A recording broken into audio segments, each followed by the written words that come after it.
আসসালামু আলাইকুম। ভেন্ডি রান্না কার কার পছন্দ বলেন তো? আমার তো এটা ভীষণ পছন্দ। কেউ ভেন্ডি ভাজি করে, কেউ বা আবার রান্না করে। আমি আজকে আলু দিয়ে রুই মাছ দিয়ে ভেন্ডি রান্না করেছি।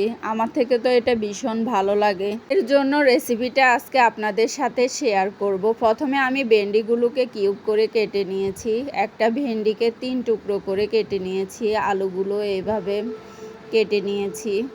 নেওয়ার পরে আমি এখানে রুই মাছগুলোকে হলুদ আর লবণ দিয়ে তেলের মধ্যে এপিট ওপিট করে ভালো করে ভেজে একটা একটা করে নামিয়ে নিয়েছি। এখন এই একই তেলের ভিতরে আমি এখানে পেঁয়াজ কুচানো দিয়ে দিব। পেঁয়াজ কুচানোগুলো একটু নরম হয়ে আসার জন্য কয়েক মিনিট ভেজে নিব। একটু নরম হয়ে আসছে, এখন আমি এর ভিতরে দিয়ে দিব রসুন বাটা 1 চা চামচ, আদা বাটা 1 চা চামচ। এইখানে আমি সবগুলো মশলা একসঙ্গে নিয়ে নিয়েছি। 1 চা চামচ হলুদ গুঁড়া, মরিচ গুঁড়া 1 চা চামচ, জিরা গুঁড়া 1 চা চামচ, লবণ 1 চা চামচ। এখন সবগুলো মশলা একসঙ্গে পেঁয়াজের ভিতরে দিয়ে দিব। দিয়ে আমি এগুলো একটু ভালো করে ভেজে নিব। মশলা যেন না পুড়ে যায়, এজন্য আমি অল্প একটু পানি দিয়ে মশলাগুলো ভালো করে কষিয়ে নিয়েছি। মশলাগুলো থেকে যখন তেল উপরের দিকে উঠে আসছে, তখন আমি একে একে আলু সবগুলো দিয়ে দিয়েছি। আলুগুলো একটু ভালো করে ভেজে নিব। কয়েক মিনিট ভাজার পরে আমি এখানে টমেটো কুচি দিয়ে দিব। টমেটো কুচি দিয়ে আমি এখন এগুলো একসঙ্গে ভালো করে ভেজে নেব। আলুগুলো যেন সিদ্ধ হয়ে যায়, এই জন্য আমি এখানে পরিমাণ মতো একটু পানি দিয়ে দিয়েছি। পানি দিয়ে মশলা আর আলু একসঙ্গে ভালো করে মিশিয়ে নিয়েছি।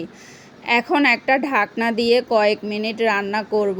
কিছুক্ষণ পরে আমি ঢাকনাটা উঠিয়ে দেখলাম পানিগুলো শুকিয়ে গেছে, আলু থেকে তেল বের হয়ে আসছে, আলুগুলো সিদ্ধ হয়ে আসছে। আমি এখানে হাফ সিদ্ধ করেছি, কারণ ভেন্ডির সঙ্গে আলু একসাথে ভাজলে আবার কিন্তু আলুগুলো পুরোপুরি সিদ্ধ হয়ে যাবে।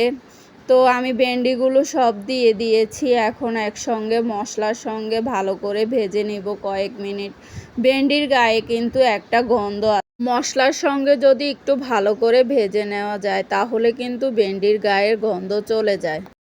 কয়েক মিনিট নেড়ে চেড়ে একটু ভালো করে ভেজে নেব। নিয়ে আমি এখানে পরিমাণ মতো পানি দিয়ে দিব।